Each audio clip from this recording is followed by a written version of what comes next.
जैसा एक्सपर्ट शशिभूषण सिंह एक बार फिर स्वागत करता हूं आपके अपने channel excellent vision technical academy private limited में। दोस्तों, आज बड़ा ही हर्ष का विषय है। आज हमारे साथ एक नई प्रतिभा हमारे साथ बैठी हुई है जिनका नाम है आदर्श यादव जी, और इन्होंने वर्तमान में तीन जगह सिलेक्शन लिया हुआ है जबरदस्त तरीके से। तो आज हम आदर्श जी से उनके अनुभव के बारे में जानेंगे और संस्था के बारे में भी कुछ जानेंगे। तो आदर्श जी, बहुत बहुत स्वागत है आपका। तो सबसे पहला प्रश्न तो हम आपसे यही जानना चाहेंगे कि आप थोड़ा सा अपने पृष्ठभूमि के बारे में बताएं। जी, जैसा कि सर ने मेरा नाम बता ही दिया है, आदर्श यादव। मैं उत्तर प्रदेश के जौनपुर ज़िले से नदान ग्राम का निवासी हूं। मैंने 2017 अपना हाई स्कूल पास करके गांव के कॉलेज से इसके बाद डिप्लोमा किया। 2020 में पास आउट हुआ। 2021 में मैंने अपने एक्सीलेंट विजन में कोचिंग ज्वाइन किया। इसके बाद धीरे धीरे कोचिंग करता रहा। बीच में मुझे बहुत सारी तकलीफ भी आई, जिसको जा कर के मैं जैसे इकोनॉमिकली जो चीज़ें होती हैं तो उसको जा कर के खुद के बेसिस पे अपना अर्निंग किया और मुंबई भी चला गया था बीच में। लेकिन अपनी तैयारी को मैंने नहीं छोड़ा, जारी रखते हुए जो है 2022 से मेन प्रिपरेशन तैयार की अगस्त से। और यहाँ के सारे नोट्स थे जिसको रिवाइज़ किया, क्योंकि मैंने सारे अपने नोट्स प्रॉपर बना लिए थे रिवाइज़ करते हुए। और जब 2023 में एग्ज़ाम देना शुरू किया तो एग्ज़ाम्स निकलते गए और आज रिजल्ट ये है कि आज मैं सर के साथ अब आशीर्वाद लेने में सक्षम हूँ। चलिए, बड़ी खुशी की बात है। सबसे पहला प्रश्न तो हम आपसे यही जानना चाहेंगे कि आप एक्सीलेंट विजन टेक्निकल एकेडमी में कब आए?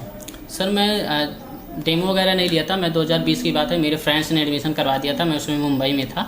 इसके बाद मैं सर दिसंबर में आया था तो क्लासेस चल रही थी, मतलब ऑलमोस्ट 30 to 40% क्लासें हो चुकी थी। तो मैं बाइक वाले बैच में जा कर के जो रिमेनिंग था वो क्लासेस लिया, बाकी आगे की क्लासेस जारी रखा और वहाँ से नोट्स बना करके आगे की। अच्छा आदर्श जी, आपके पढ़ाई का माध्यम क्या रहा? माध्यम सर हिंदी मीडियम रहा। हिंदी। क्या इसकी वजह से कभी आपको परेशानी महसूस हुई? कभी नहीं सर। मैं गर्व महसूस करता हूँ कि मैं हिंदी मीडियम से हो करके अगर इतना आगे जा सकता हूँ, तो कल्पना करता हूँ कोई भी किसी भी लड़के को ये इशू नहीं होना चाहिए कि हिंदी मीडियम या इंग्लिश मीडियम, क्योंकि आप एक फेज पे आएंगे जब आपको मतलब कोई दिक्कत होगी ना, आप ऑटोमेटिक लैंग्वेज है भाई, इंग्लिश तो आसानी से लैंग्वेज है, लैंग्वेज सीख सकते हो।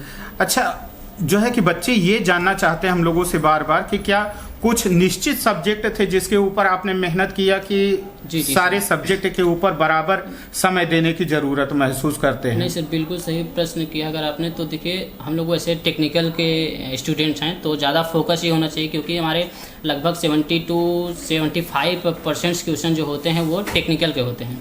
तो टेक्निकल तो सभी बच्चे पढ़ते हैं, लेकिन आपको ज़्यादा फोकस करने की ज़रूरत है नॉन टेक, क्योंकि ऐसा सभी लड़के जो सेलेक्टेड होते हैं बोलते हैं, लेकिन जा करके जो मतलब तैयारी कर रहा है वो फॉलो ही नहीं करता, लोग नॉन टेक छोड़ ही देते हैं। तो नॉन टेक तो आपको पढ़ना ही पढ़ना है, बाकी टेक्निकल तो आपका इंटरेस्ट है, वो तो आप पढ़ोगे ही बिना बोले। तो जब आप तैयारी करते थे तो उसका कोई आपने अपना शेड्यूल बना के रखा हुआ था? रिवीजन रिकॉल किस तरीके से करना है? कि आप कुछ शॉर्ट नोट्स का सहारा लेते थे? अन्य जगहों से भी आपने कोई मटेरियल स्टडी लिया था? नहीं सर, मुझे ज़रूरत नहीं पड़ा। उतना मेरे पास टाइम भी नहीं था कि मैं अन्य जगह के बारे में सोच भी सकूं। अच्छा। जो भी मेरे पास था मेरे खुद के नोट्स थे, और नोट्स जाहिर सी बात है यहीं से पढ़ा हूँ तो यहीं के होंगे, और उसके 60 नोट्स थे। और उसके बाद चीज़ों को टेस्ट दिया, एनालिसिस किया और उस बेस पे फिर से 60 नोट्स बनाए, उसमें मेंशन किया चीज़ जो थी। इसके बाद बस।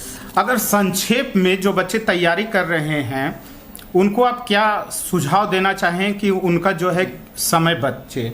देखिए, टाइम मैनेजमेंट बहुत ज़रूरी होता है। आपको ये देखना है कि मुझे कब क्या पढ़ना है, कितना पढ़ना है, क्योंकि चीज़ें बहुत ब्रॉडली हैं। अंदर घुसोगे तो घुसते ही रह जाओगे, फिर कुछ मतलब आप चीज़ें आपको नॉलेज हो जाएगा लेकिन पढ़ नहीं पाओगे। तो टाइम देखिए, पहला चीज़ आपका नोट्स इतना प्रॉपर होना चाहिए कि आप देखो तो खुश हो जाओगे, हाँ मुझे ये चीज़ नहीं आ रही थी, देखा तुरंत मिल गया। इसके बाद आपका एक रफ शॉर्ट नोट्स होना चाहिए, मतलब आपने जब कोचिंग के दौरान ही अपना रफ शॉर्ट नोट्स बना लीजिए। आफ्टर दैट जब आप कोई एग्ज़ाम दे दो, 2-4 एग्ज़ाम दे लो, नहीं हो रहा, फिर आप एक प्रॉपर शॉर्ट नोट्स बनाइए और उसमें जो है आप मतलब जो चीज़ें एग्ज़ाम में पूछी गई हैं और जो आ सकती हैं, जो कोचिंग के नोट्स हैं, जो आपने खुद एनालिसिस किए हैं, उनको उसमें मेंशन कीजिए। चीज़ों को शॉर्ट मतलब लगभग 20 से 25 पेज में सारे सब्जेक्ट नोट्स शॉर्ट नोट्स बन जाने चाहिए आपको। और बनते हैं आसान, सब मतलब लड़के बनाते हैं। तो आप लोग बना करके उसको टाइमली रिवीजन कीजिए। रिवीजन बहुत ज़रूरी है। बिना रिवीजन के आप जान लीजिए चीज़ें एग्जाम में कन्फ्यूजन हो जाता है, फिर वही 50 to 20 गलत हो जाता है। अच्छा, तो अभी आप जैसा देख ही रहे हैं कि जुलाई का महीना चल रहा है और कोचिंग में जो है कि बहुत सारे नए बच्चे आ रहे हैं प्रयागराज, इलाहाबाद, बहुत सारे बच्चे प्रयागराज की धरती पे आ रहे हैं। तो उन नए आने वाले बच्चों को आप कुछ सुझाव देना चाहेंगे अपनी तरफ से? जी सर, बिल्कुल सुझाव देना चाहेंगे कि देखिए, आप कहीं से भी कुछ भी करिए। मैं तो इसी इंस्टीट्यूट से पढ़ा हूँ, एक्सीलेंट विजन से। तो मैं अगर बताना चाहूँ तो अगर आपको टाइमली हर चीज़ मतलब बहुत समझ के जाना है तो आपको कोचिंग ज्वाइन करना बहुत ज़रूरी पड़ जाता है। अदरवाइज़ आपकी अगर इकोनॉमिक स्थिति नहीं सही है तो ऐसे भी सर लोग ही बोलते हैं भाई पढ़ लो, घर से ही पढ़ लो, चीज़ें पर्याप्त है, पढ़ लोगे, टाइम लगेगा।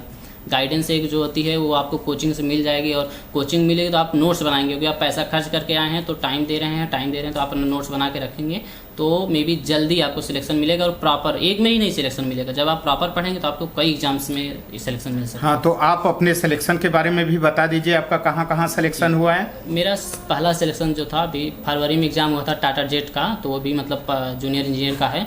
तो पहला सिलेक्शन मेरा उसमें हुआ, सिलेक्शन हुआ, फिर इंटरव्यू के लिए बुलाया, इंटरव्यू में हुआ, उसका मेडिकल हुआ, उसका मेडिकल हो रहा था तभी मतलब मार्च में तो DDA जेई का पेपर हो गया था, Delhi development authority junior engineer, जो कि बहुत बेस्ट जॉब है, हालांकि कम ही लोग जानते हैं। तो उसमें भी मेरा हुआ, नाम आया जब मेडिकल हो रहा था टाटा का, तो उसमें जो है उसका रिजल्ट आया। फिर जब DDA का मैं वेरिफिकेशन कराने गया तो PGCL का तो एग्ज़ाम हो ही चुका था। PGCL जिस दिन PGCL का वो था मेरा, सॉरी DDA का डॉक्यूमेंट वेरिफिकेशन से 3 दिन बाद PGCL का रिजल्ट आया। तो तीनों में बैक टू बैक सिलेक्शन जो है उसमें मेरा नाम दिखा, और जब नाम दिखा तो जाहिर सी बात है हर्ष बहुत ज़्यादा होता है। चलिए, तो आज आप लोगों की मुलाकात हमने कराई आदर्श जी से। आपने देखा कि इन्होंने लगातार संघर्ष किया, और संघर्ष के बाद जब सफलता मिलती है तो उसका स्वाद ही अलग होता है। और आज की डेट में इनके हाथ में 3-3 सर्विस हैं, और आज ये इनको डिसाइड करना है कि हम किस सर्विस को लें और किस सर्विस को छोड़ें। तो आप सभी दर्शकों की तरफ से मैं आदर्श जी का एक बार फिर स्वागत करता हूं, और इनके उज्जवल भविष्य की शुभकामना करता हूं कि ये अपने जीवन में इसी तरीके से तरक्की अर्जित करें। धन्यवाद सभी दर्शकों को जितने हमसे जुड़े हुए थे।